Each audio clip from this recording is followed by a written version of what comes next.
Friends ఇదైతే మనకి సిఎస్ఐఆర్కి సంబంధించినటువంటి department of scientific and industrial research అనమాట.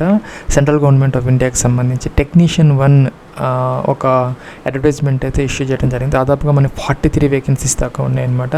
మన ఏపీ తెలంగాణ నుంచి ఐటీఐ 10th చదివిన వాళ్ళందరూ కూడా దీనికి ఎలిజిబుల్ అయితే అవుతారనమాట. ఫ్రెండ్స్ దీనికి సంబంధించిన అప్లికేషన్ ఆన్లైన్ ప్రాసెస్తో పాటు complete eligibility criteria step by step అయితే ఉన్నాయన్నమాట. ఫ్రెండ్స్ మీరు ఇవన్నీ కూడా మనకి గ్రూప్ సి అనమాట, పర్మనెంట్ వేకెన్సీస్.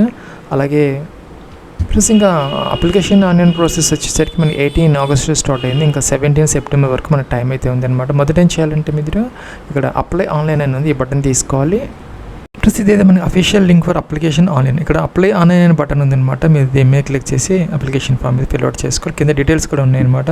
అన్ని కేటగిరీస్లో మీకు వేకెన్సీస్ అయితే ఉన్నాయి. యూఆర్, ఈడబ్ల్యూఎస్, ఓబీసీ, ఎన్సీఎల్, అలాగే ఎస్సీ ఎస్టీ అనమాట.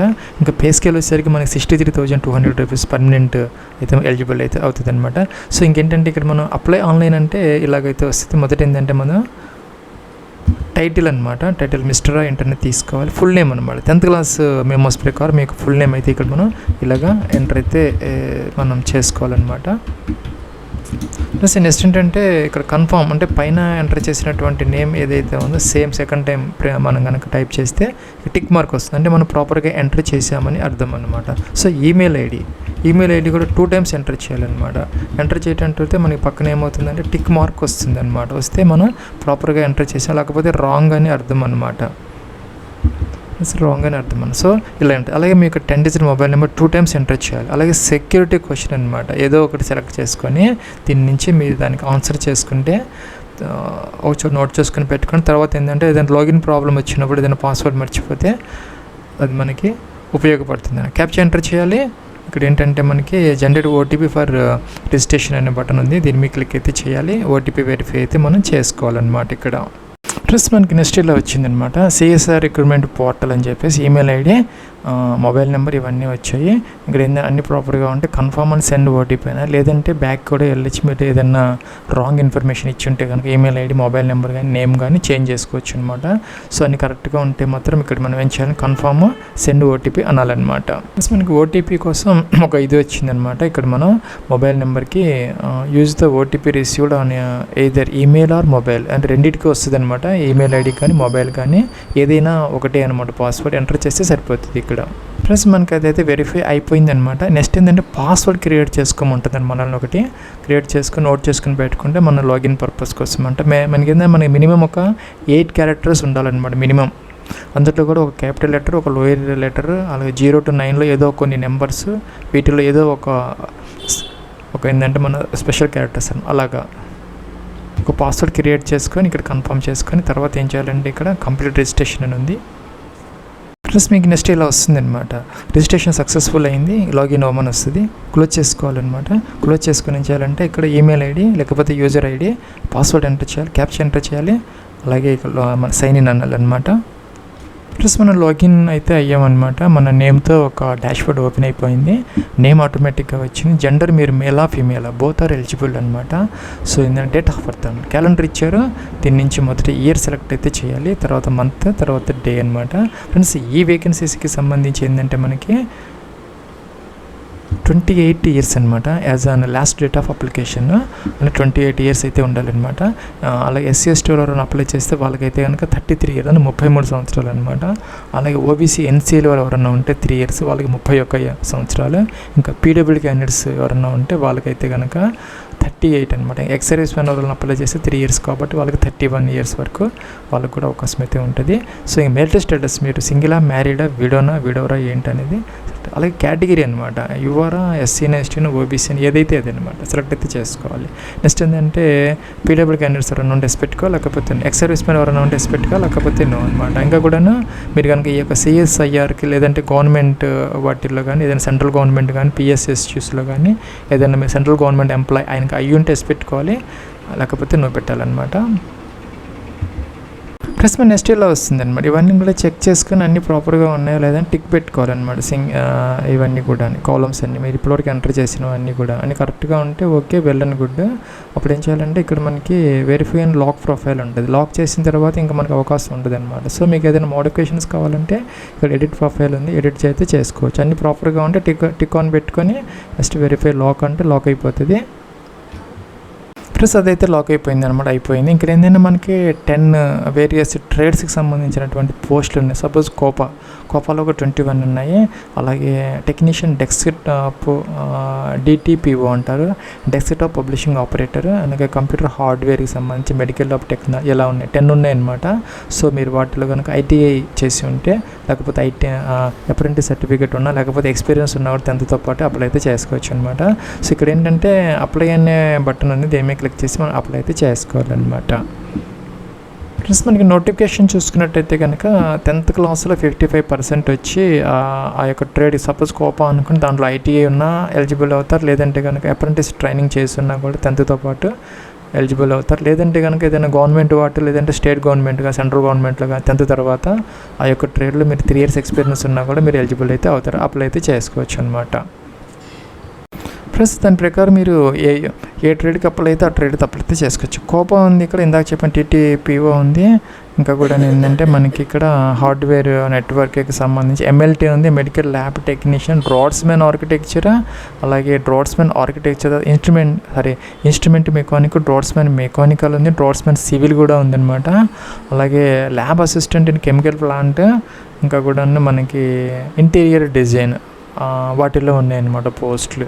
సో మీరు ఏదైతే చూజ్ చేసుకుంటే దాని ప్రకారం అప్లికేషన్ ఇక్కడ మనకి ఓపెన్ అవుతుంది అనమాట. ఇక్కడ ఏంటంటే మీ నేమ్ ఎప్పుడన్నా చేంజ్ చేసుకున్నారా, జనరల్గా ఎవరు చేసుకోరు, నో పెట్టుకోవచ్చు అనమాట. సో నెక్స్ట్ ఏంటంటే మెరిటల్ స్టేటస్, మీరు మ్యారీడా సింగిలా ఏంటనేది అనమాట. మీ రిలీజన్ ఏదైతే ఉందో హిందూనా ఏంటనేది ఇక్కడ మెన్షన్ అయితే చేసుకోవాలన్నమాట. మ్యారీడ్ అయితే కనుక మీ స్పౌస్ నేమ్ అయితే మెన్షన్ అయితే చేసుకోవాలన్నమాట.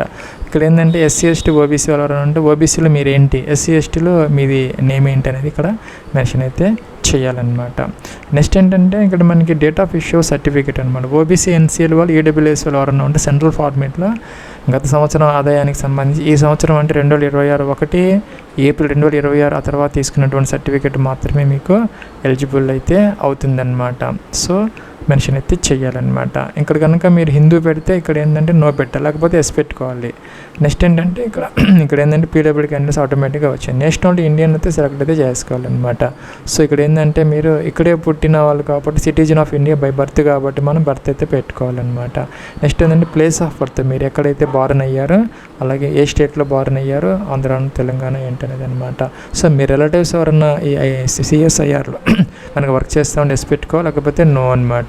ఇంకా కూడా ఏంటంటే ఇక్కడ మనకి విజిబుల్ మార్క్స్ అంటే మోల్స్ అనమాట, 10th మెమోస్లో అయితే ఉంటాయి అది అనమాట. ఇంకేంటే communication address, door number, flat number, complete address, city, మీ అడ్రస్లో నుంచి డిస్ట్రిక్ట్, అలాగే స్టేట్ తర్వాత పిన్ కోడ్ మెన్షన్ చేయాలి. ఇంకా పర్మనెంట్ అడ్రస్ సేమ్ అయితే టిక్ ఆన్ చేసి సరిపోతుంది, ఇక్కడ టిక్ మార్క్ అనమాట. నెక్స్ట్ ఏంటంటే ఇక్కడ ఫోటో ID కార్డు కోసము ఓటర్ ID ఉంది, passport, PAN card, driver licence ఇవన్నీ ఉన్నాయన్నమాట. ఏదో ఒకటి సెలెక్ట్ చేసుకుని దాని నెంబర్ అయితే ఇక్కడ మెన్షన్ అయితే చేసుకోవాలి. అయితే దాని మీద ఉన్న name, date of birth application ఫామ్తో కొంచెం మ్యాచ్ అయ్యేలాగా చూసుకోవాలి. ఇంకా ఫాదర్స్ నేమ్, అలాగే మీకు మదర్స్ నేమ్, అలాగే ఫాదర్స్ యొక్క ఆక్యుపేషన్ అనమాట, అగ్రికల్చర్ జాబా ఏంటి అనేది మెన్షన్ అయితే చేయాలన్నమాట. ఇలాగా ఫ్రెండ్స్ అలాగే చూసుకుంటే ఇక్కడ మదర్స్ ఆక్యుపేషన్ అంటే హౌస్ వైఫ్ అలా ఉంటుంది కదా, ఏదో ఒకటి మనం మెన్షన్ అయితే చేయాలన్నమాట. గో టు నెక్స్ట్ పేజీ, లేకపోతే ప్రీవియస్ కూడా వెళ్ళొచ్చు. ప్లస్ ఇక్కడ ఏంటంటే ఫోటోగ్రాఫ్ అప్లోడ్ చేసుకోవాలి, 200 హైట్ ఉండాలి, పిక్సెల్స్ అనమాట, 150 విడ్త్ ఉండాలన్నమాట పిక్సెల్స్లో. అదేవిధంగా సిగ్నేచర్ కూడా 50 హైట్ 150 అనేది విడ్త్ అనమాట. దాని ఏంటంటే మనం ఏం చేయాలంటే ఫోటో దానిని మనం ఈ యొక్క పెయింట్లో ఓపెన్ చేసుకొని ఇక్కడ రీసైజ్ అని ఉంటుంది, తీసుకుంటే టిక్ ఉంటుంది, టిక్ ఆఫ్ చేయాలి, పిక్సెల్స్ తీసుకోవాలి. ఫోటోకి సంబంధించి 150 200 ఇలా ఇవ్వాలన్నమాట. హార్జాంటల్ వెర్టికల్ 150 200 ఇవ్వాలి. అదే కనుక సిగ్నేచర్ అయితే కనుక హైట్ అంటే వెర్టికల్ అనమాట, హైట్ అంటే వెర్టికల్ 50 ఇవ్వాలి, 150 అనేది విడ్త్ ఇవ్వాలన్నమాట. హారిజాంటల్ ఇచ్చేసి సేవ్ చేసుకొని ఇక్కడ అప్లోడ్ అయితే చేసుకోవాలి. సో అలాగే ఇక్కడ ఏంటంటే లైవ్ ఫోటో క్యాప్చర్ అయితే చేసుకోవాలన్నమాట. ఇక్కడ QR కోడ్ ఉంది, లేకపోతే డైరెక్ట్గా వెబ్ క్యామ్ కూడా ఉంది, ఎలాగైనా పర్వాలేదు మనం చేయొచ్చు అనమాట. మీకు కనుక కళ్ళు బ్లింక్ చేస్తే గ్రీన్ ఇది వస్తుంది రౌండ్, అక్కడ రాగానే మీరు దాన్ని సేవ్ చేసుకొని నెక్స్ట్ పేజ్కి అయితే వెళ్ళొచ్చు. ప్రస్తుతం నెక్స్ట్ ఇక్కడ ఎడ్యుకేషన్ క్వాలిఫికేషన్ లెవెల్ అనమాట. మీరు 10th క్లాస్ సంబంధించినటువంటి సైన్స్ సబ్జెక్ట్ చదువుకొని అంటే ఫస్ట్ ఆప్షన్ అంటే 10th విత్ సైన్స్ సబ్జెక్ట్ అనమాట. ITI certificate, national trade certificate అయితే ఇది. డిప్లొమా ఇన్ ఇంజనీరింగ్ ఇవన్నీ మనకు అవసరం, ఇంటర్మీడియట్, గ్రాడ్యుయేట్ ఇవన్నీ అవసరం లేదు. మనకి ఏంటంటే 10th క్లాసు ITI ఈ రెండు తీసుకోవాలన్నమాట. సో 10th క్లాస్ సంబంధించి నేమ్ ఆఫ్ ద ఎస్ఎస్సీనా, లేకపోతే ఎస్ఎస్ఎల్సీనా, లేకపోతే 10th స్టాండర్డా, సిబిఎస్ఈనా, ఐసిఎస్ఈనా, లేకపోతే మెట్రికులేషన్ ఏదైతే అదనమాట. సో 10th అయితే తీసుకోవచ్చు మనం. సబ్జెక్ట్ అనమాట జనరల్ అయితే జనరల్, లేకపోతే మీరు ఏదైతే మీరు చదువుకున్నారో సైన్స్ అని పెట్టేసి సరిపోతుంది. బోర్డు అనమాట సిబిఎస్ఈ లేకపోతే స్టేట్ బోర్డ్ ఏంటని సర్టిఫికేట్ రిఫరెన్స్ నెంబర్ అనమాట. సో మెన్షన్ అయితే చేసుకోవాలన్నమాట. ఇలాగైతే ఉంటుంది, మనం మెన్షన్ అయితే చేసుకోవచ్చు. అలాగే చూసుకుంటే కోర్స్ ఫ్రమ్ అనమాట, ఎప్పటి నుంచి ఎంతవరకు మీరు చదువుకున్నారు అనేది ఇక్కడ మనం మెన్షన్ అయితే చేసుకోవాలి. 10th క్లాస్కి సంబంధించి అనమాట. 10th క్లాస్కి సంబంధించి ఇలాగా మెన్షన్ అయితే చేసుకోవాలన్నమాట. ఇంకా నెక్స్ట్ వచ్చేసరికి month of passing of 10th class అనమాట, ఎప్పుడు పాస్ అయ్యారు అనేది ఇక్కడ మనం మెన్షన్ అయితే చేసుకోవాలి. నెక్స్ట్ వచ్చేసరికి సిజిపిఏ సిస్టంలో ఉంటే కనుక ఇలా వేసుకోవాలన్నమాట. సిజిపిఏ ఇఫ్ అప్లికబుల్ అయితే కనుక, లేకపోతే ఇక్కడ పర్సంటేజ్ కూడా వేసుకోవచ్చు డైరెక్ట్గా పర్సంటేజ్, లేకపోతే సిజిపిఏ అయితే కనుక ఇలా వేసుకోవాలన్నమాట. 8.50 అనేది టోటల్ కన్వర్షన్ ఎంత అనేది వేసుకోవాలి. పర్సంటేజ్ అప్పుడు 85 వస్తుంది, 85 వేసుకుంటే సరిపోతుంది అనమాట. So class first class second class distinction ఏంటనేది అనమాట. సేవ్ అంటే యాడ్ అవుతుంది. సో యాడ్ చేసుకోవచ్చు. ఇంకేంటంటే నెక్స్ట్ లెవెల్ అనమాట, ఐటీఐ సర్టిఫికేట్, ఐటీఐ తీసుకోవాలన్నమాట. Name of the ITI state certificate ఏంటనేది, సబ్జెక్ట్ అనమాట, దేంట్లో చేశారు ఏంటనేది, కోపానా ఏంటనేది అనమాట. అలాగే బోర్డు, యూనివర్సిటీ అంటే ఎన్సీబీటీనా ఎస్టీబీటీనా ఏంటనేది, సర్టిఫికేట్ రిఫరెన్స్ నెంబరు, ఎప్పటి నుంచి ఎంతవరకు చేశారు ఐటీఐ అనేది అనమాట మెన్షన్ అయితే చేసుకోవాలన్నమాట. సపోజ్ ఇలాగనమాట. సో ఫ్రెండ్స్ ఇలాగ మనం మెన్షన్ అయితే చేసుకున్న తర్వాత ఏంటంటే ఎప్పుడు పాస్ అయ్యారు అది మెన్షన్ అయితే ఐటీఐకి సంబంధించి, సిజిపిఏ పర్సంటేజ్ ఎంత పర్సంటేజ్ వచ్చింది అనేది మెన్షన్ అయితే చేసుకోవాలి. First class second class mention అయితే చేయాలన్నమాట. యాడ్ అంటే యాడ్ అవుతుంది. ఫ్రెండ్స్ నెక్స్ట్ ఇలా వస్తుంది అనమాట. క్వాలిఫికేషన్స్ అన్నీ కూడా ఎడిట్ చేసుకోవచ్చు, లేకపోతే డిలీట్ కూడా చేసుకోవచ్చు. నెక్స్ట్ పేజ్కి అయితే వెళ్ళొచ్చు అనమాట మనం. ఫ్రెండ్స్ ఎవరైనా 10th క్లాస్ తర్వాత ఎక్స్పీరియన్స్ మీద ఈ పోస్ట్కి అప్లై చేస్తూ ఉంటే ఆ కంపెనీ నేమ్ అదే టైప్ ఆఫ్ ఇదన్నమాట. ప్రైవేట్ సెక్టర్ కూడా ఉందన్నమాట. గవర్నమెంట్ ఇందాక అక్కడ గవర్నమెంట్ ఇచ్చారు, ఇక్కడైతే ప్రైవేట్ కూడా ఉన్నది. ప్రైవేట్ కంపెనీలు 3 years 10th పాటు ఉన్నా కూడా ఆ ట్రేడ్లో అప్లై అయితే చేసుకోవచ్చు.